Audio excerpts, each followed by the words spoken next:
اور جس طریقے سے جس نیت کے ساتھ وہ کام کرتا ہے اور جو اس کا ورک ایتھک ہے، میں اس کے بارے میں گواہ دینے کے لیے تیار ہوں کہ میں نے اس سے بہتر جو ورک ایتھک پہلے نہیں دیکھا ہے، اور اسی قسم کی ورک ایتھک کی ضرورت ہے.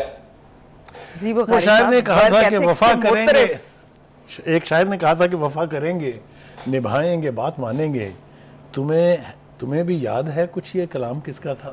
تو ایک تو یہ میرے خیال سے شعر جو ہے اس صورتحال کے اوپر بہت فٹ بیٹھتا ہے کہ 14 مہینے خود کہہ رہے ہیں کہ 14 مہینے میں نے بہت قریب سے ان کو کام کرتے ہوئے دیکھا ہے، اور وہ صرف نون لیگ کے نہیں ہیں بلکہ پیپلز پارٹی کے بھی پرائم منسٹر ہیں. اور اب وہ کہہ رہے ہیں کہ جناب اب یہ شوق آپ چھوڑیں، اب آپ کی باری نہیں، اب ہماری باری ہے، ہمیں بننے دیں. چلیے وہ تو خیر سیاسی بیانات کی حد تک تو ٹھیک ہے، لیکن ایک بات جو آپ نے اپنے ابتدائیے میں کہی وہ ہے میثاق جمہوریت. 2006 میں یہ میثاق جمہوریت ہوا تھا اور بے نظیر بھٹو کے ساتھ نواز شریف صاحب نے اسے سائن کیا تھا.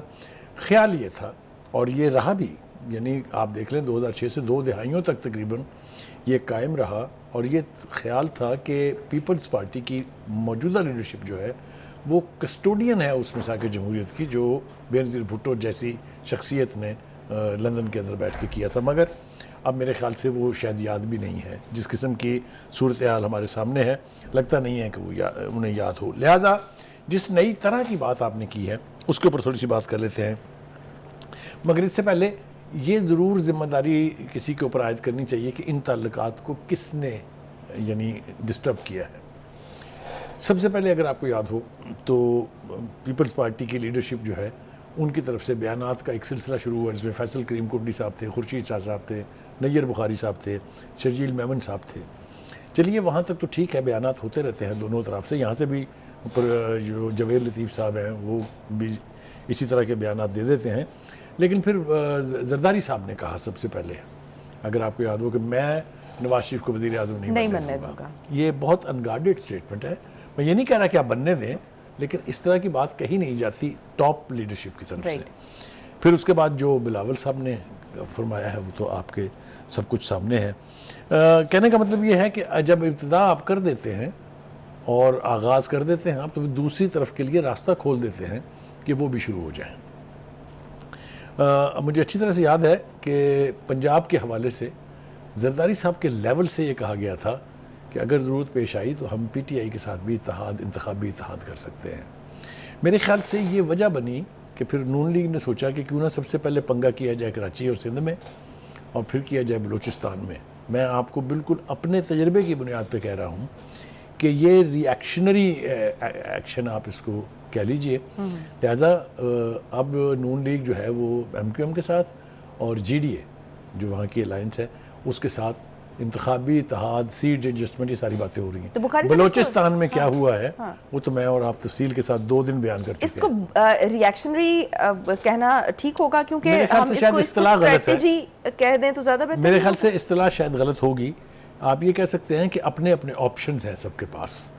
جو آپشن نون لیگ کے پاس تھے پھر وہ بھی جواباً انہوں نے استعمال اور ایکسپلور کرنے شروع کر دیے. بلوچستان میں کیا ہوا جیسا ہم پہلے کہہ چکے. اب آگے کیا ہوگا؟ دیکھیے میرے خیال سے اسٹریٹجی اب یہ ہے نون لیگ کی کہ جہاں جہاں بھی ممکن ہو وہاں سیٹ ایڈجسٹمنٹ کر کے صورتحال میں بہتری پیدا کرنے کی کوشش کی جائے. لہٰذا کے پی کے میں آپ دیکھیے گا اسی طرح کی صورتحال جو ہے جس طرح بلوچستان میں ہوئی ہے یہ وہاں بھی ہوگی. اور اسی طرح سے جی ٹی روڈ کی جو پارٹیز ہیں جن میں خاص طور سے کاف لیگ جو ہے بہت نمایاں ہے. آپ کو معلوم ہے کاف لیگ کے لوگ جو ہیں مخصوص حلقوں سے الیکشن ضرور جیتتے ہیں. جس طریقے سے گجرات سے پہلے مونس الہی صاحب نے، پھر مونس الہی کے جو بھائی ہیں حسین الہی وہ جیتے تھے. بہاولپور سے طارق بشیر چیمہ صاحب جیت گئے تھے. تو ان کی بھی کہیں نہ کہیں پاکٹس ہیں. تو جیسا کہ رانا ثناء اللہ صاحب نے اب کہہ بھی دیا ہے کہ جناب کاف لیگ کے ساتھ سیٹ ایڈجسٹمنٹ ہم کاف لیگ کے ساتھ سیٹ ایڈجسٹمنٹ کریں گے. اور یہ بہت لائکلی بھی ہے اس لیے کہ ایک تو یہ یاد رکھیں کہ بہت پرانے یہ الائز تھے.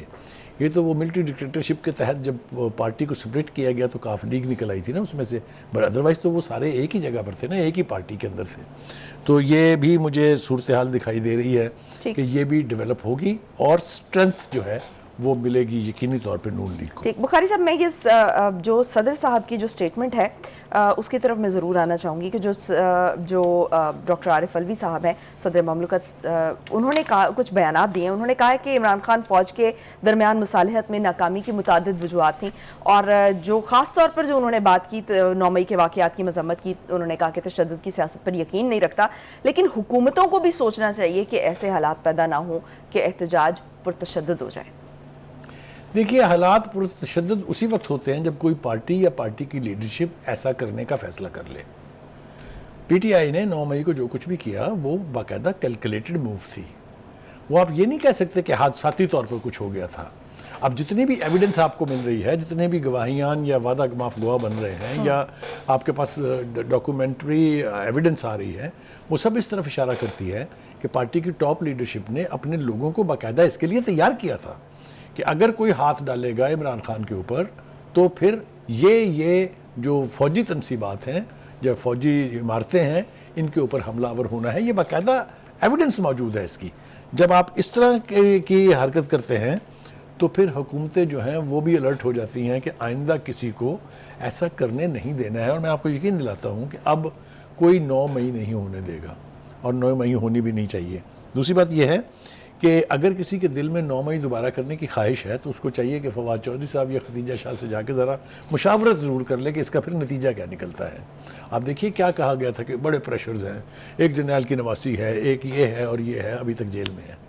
تو مطلب کہنے کا یہ ہے کہ جس طرح کی واردات 9 مئی کو کی گئی تھی، کوئی سیاسی جماعت اس کی متحمل نہیں ہو سکتی. ہم نے ایک اصطلاح یوز کی تھی کہ کوئی بھی 9 مئی کی گٹھڑی اٹھا کے پاکستان میں سیاست کرنے کا اب تصور بھی نہیں کر سکے گا. اور ایسا ہی مجھے لگتا ہے کہ ہونے جا رہا ہے. بخاری صاحب، خبریں جو ہے وہ موصول ہو رہی ہیں کہ جو اسرائیل ہے اس نے کہہ دیا ہے، پہلے تو شمالی غزہ کو خالی کرنے کا کہا تھا، اب انہوں نے کہا ہے کہ آپ جنوبی غزہ بھی خالی کر دیں اور مغربی حصے میں چلے جائیں. تو اس خبر میں کتنی صداقت ہے، اور اگر ایسا ہونے جا رہا ہے تو اس کا نتیجہ کیا نکل سکتا ہے؟ دیکھیے، پہلی بات تو یہ ہے کہ اس طرح کی خبریں تو آ رہی تھی، کوئی دو رائے نہیں ہے اس کے بارے میں. جہازوں سے پرچیاں گرائیں انہوں نے وہاں کہ آپ یہ جنوبی غزہ جو ہے اس کو بھی خالی کر دیں. بعد میں جب ان سے شاید اس کے اوپر کامنٹ مانگے گئے ہیں تو میڈیا کو انہوں نے بتایا کہ نہیں جی، ہم نے تو ایسا کچھ کہا نہیں ہے. بدقسمتی کی بات یہ ہے کہ پہلے تو لوگ شمالی غزہ چھوڑ کے کوئی 15 لاکھ کے قریب لوگ جو ہیں وہ جنوبی غزہ میں جا کے پناہ لیے ہوئے ہیں. وہاں سے کہاں جائیں؟ ایک طرف سمندر ہے، دوسری طرف ایجپٹ بارڈر کھولنے کے لیے تیار نہیں ہے، تیسری طرف اگر ویسٹ بینک بھیجنے کا ارادہ ہے ان کا، تو اسرائیل خود بیٹھا ہوا ہے، وہ راستہ دے گا تو وہ کیسے جائیں گے وہاں سے؟ کیا وہ سلامتی سے پہنچ جائیں گے وہاں کے نہیں؟ یہ بہت سارے سوالیہ نشان ہیں. دیکھیے، آج جو کچھ غزہ میں ہو رہا ہے یہ بہت پہلے سے پلان شدہ ہے، یہ بلا وجہ نہیں ہے. It is not a sudden situation. نہ اس کا بلیم جو ہے وہ یعنی غزہ کے لوگوں پر رکھنا چاہیے. حماس اس کی ذمہ دار نہیں ہے. جلدی کیونکہ وقت اس وقت نہیں ہے، اگر آپ کو میں یاد دلاؤں کہ جو عرب سپرنگ تھی جس میں بہت ساری پاپولر گورنمنٹس کے تختے الٹے گئے مسلم دنیا میں، اور جس کو مکمل طور پہ سپورٹ کیا امریکہ نے، وہ پریلیوڈ تھا. وہ اس کی تیاری تھی کہ حکومتوں میں کیوس پیدا کر کے وہاں پر ان کو ویک کیا جائے اور وہاں ان پاپولر رجیمز جو لی جائیں. مصر کی مثال دیکھ لیجئے کہ اخوان المسلمین جو بردرہڈ کے مرسی تھے وہ الیکٹڈ پرائم منسٹر تھا، کسی نے نہیں کرنے دیا اس کو. یمن کا حال دیکھ لیں کیا کیا ہے. سیریا چلے جائیں آپ، حافظ الاسد کے خلاف جو کمپین تھی، اور خاص طور سے جو النصرہ فرنٹ تھا، وہ جو اصل میں لڑنے والے تھے فلسطین کے ساتھ مل کے، فلسطینیوں کے ساتھ، اسرائیل کے ساتھ، اس کا داعش کے ہاتھوں کس طریقے سے کلا کما کرایا گیا ہے وہ آپ کے سامنے. 10 لاکھ لوگ مار دیے سیریا کے اندر. کون کر رہا تھا؟ وہ داعش کر رہی تھی. اور داعش کو کون سپانسر کر رہا تھا؟ کون فائنانس کر رہا تھا؟ امریکہ بہادر. کیا ہم نے یہ خبریں نہیں سنی تھی جب حامد کرزئی نے کہا تھا کہ جی داعش کے لوگ جو ہیں انہیں ہیلی کاپٹر کے ذریعے افغانستان میں بھیجا جا رہا ہے؟ تو یہ سارا کچھ جو ہے یہ اچانک نہیں ہے. حماس تو صرف واحد ایک ریزسٹنس موومنٹ ہے وہاں جو فلسطینیوں کے حق کے لیے لڑ رہی ہے، اور میں سمجھتا ہوں کہ ان کا کوئی قصور نہیں ہے، جیسا میں نے آپ کو تاریخ کے حوالے سے بتایا ہے. اب آ جائیے دوسری طرف جناب، امریکہ بہادر جو ہیں ان کے اوپر چونکہ انٹرنل پریشر بہت زیادہ ہے. آپ نے دیکھ لیا وہاں کانگریس کے اندر کیا ہوا، آپ نے دیکھ لیا وہاں سینٹ کے اندر وہ جو امداد پاس کرنے کا بل تھا وہ تب کیا ہوا. اب وہ یہ فرما رہے ہیں کہ غزہ پر قبضہ اسرائیل کی بہت بڑی غلطی ہوگی. یہ بائیڈن صاحب فرما رہے ہیں 40 دنوں کی تباہ کاریوں کے بعد.